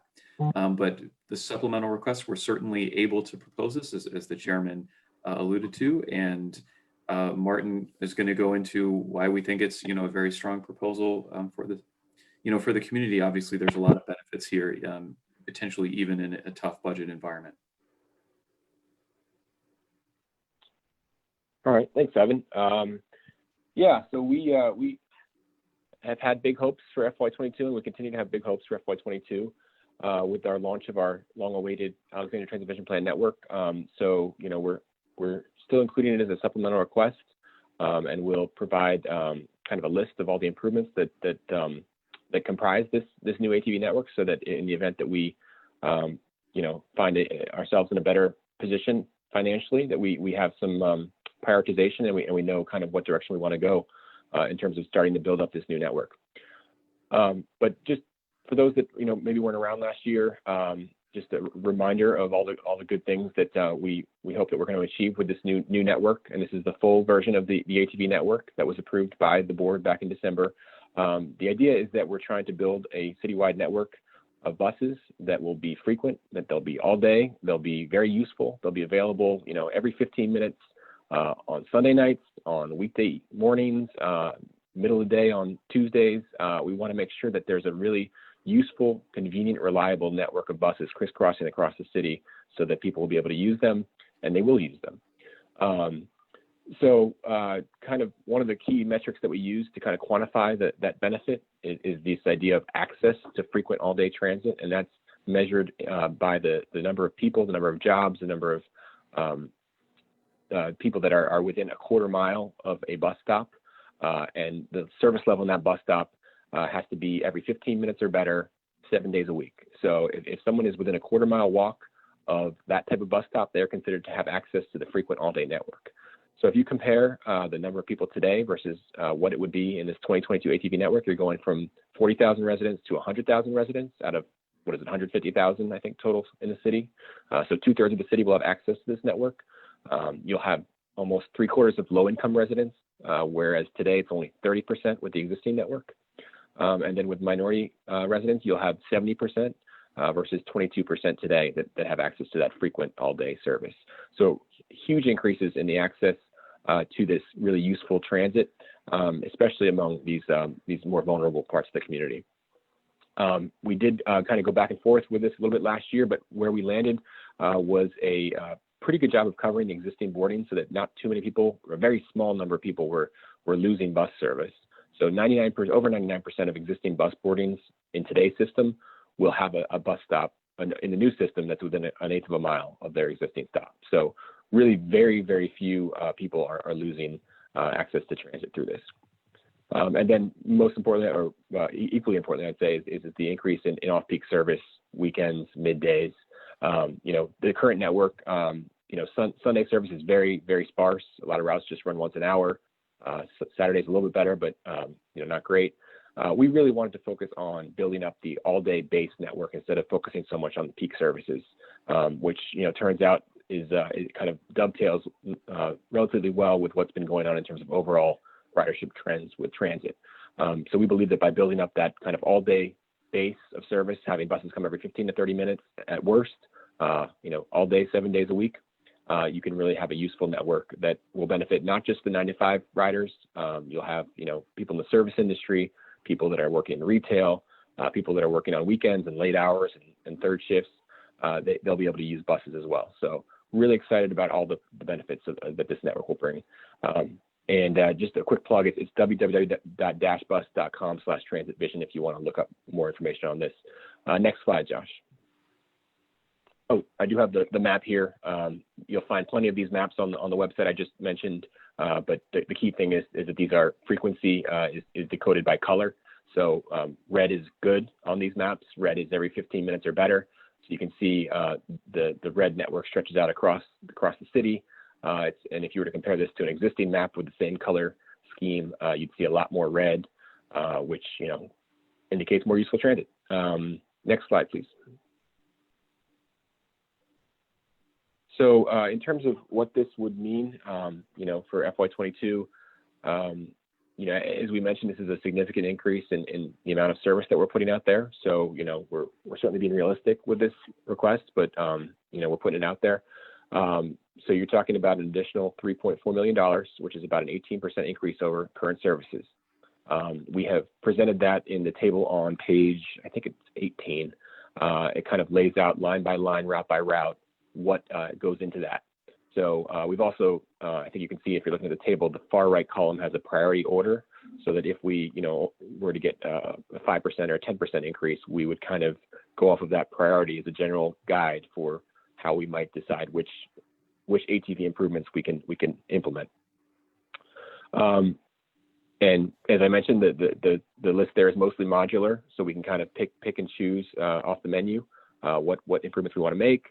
And I just have noted here the highest priority. We have some service improvements in the West End, specifically the N7 route. We really want to build up service out there to the point where it'd be 10 to 15 minutes all day, just because there's so much ridership out there, and being able to transfer to various parts of the city, into Old Town, going up to the Pentagon. Just want to make sure there's really good frequency there. And then likewise for the N10 and 11 route, which crisscrosses from Southern Towers all the way over to Potomac Yard via Shirlington and Alexandria. We want to build up frequency on that corridor as well, because we think that's an important piece of our network. So I think that's kind of a high-level summary of the ATV. Happy to answer any questions.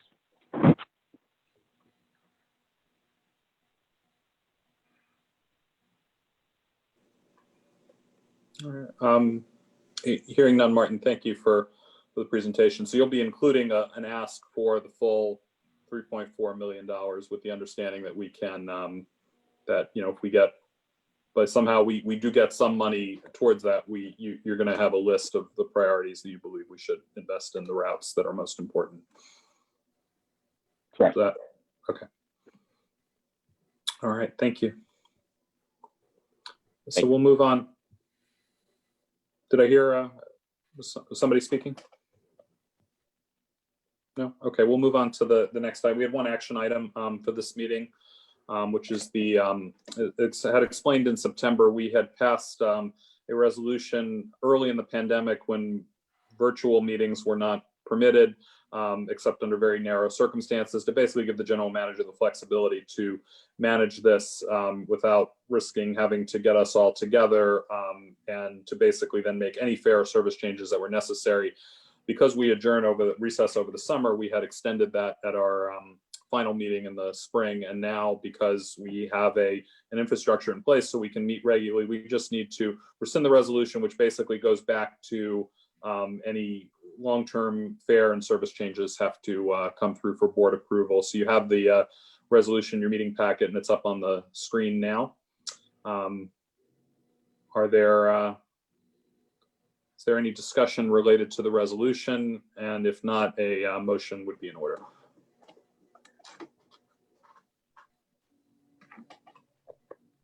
I move to adopt the resolution as presented. Okay, moved by Matt. Second. Second by Ian. Any discussion? If not, I'll call for the vote. All in favor? Aye. Aye. Aye. Aye. Is there somebody has a child in the background. Is there any opposition or any abstentions? Okay, motion carries unanimously. Thank you. At this point, we have one item left, which is an executive session on our agenda, and Caitlin had gone through to just discuss how the management of the meeting would be handled at that point out. We just need somebody to make the motion, which staff has kindly put up on the screen for us. Mr. Chairman, before the motion is offered, I would just like to remind everyone who's on the board, when the motion is made, we will ask attendees, you may exit the meeting or you will be removed from the meeting. And I would just ask the board to hang tight, don't do anything, just stay on here. We'll get everyone sorted out. I will join you for the beginning of the executive session. And I'll confirm with you once from our end, all of the people have exited and have been removed from the meeting so that you may begin the session. And I'll go ahead and make the announcement about our next meeting date before members of the public exit the call. Our next scheduled meeting is Wednesday, November 11th. We had talked in September about actually starting with this meeting of having a hybrid model where we would have some in person and some virtually. Josh and I have discussed it, and we are in agreement that this mechanism is working well. And so we're going to continue on with an all virtual format for the time being. The next meeting is November 11th. Yes. Mr. Chairman, also just a note, the Dash staff are certainly able to join in, no problem. Note that that this falls, the next meeting falls on Veterans Day. Just wanted to bring that to your attention. We certainly need to convene the board. I just wanted to make sure we pointed that out in the event that it has any impact on any board member's ability to attend the meeting. But as staff, we're certainly able and willing, and it's not a problem to have the meeting electronically. Is city government, I know, used to be open on Veterans Day. Is that still the case, or is that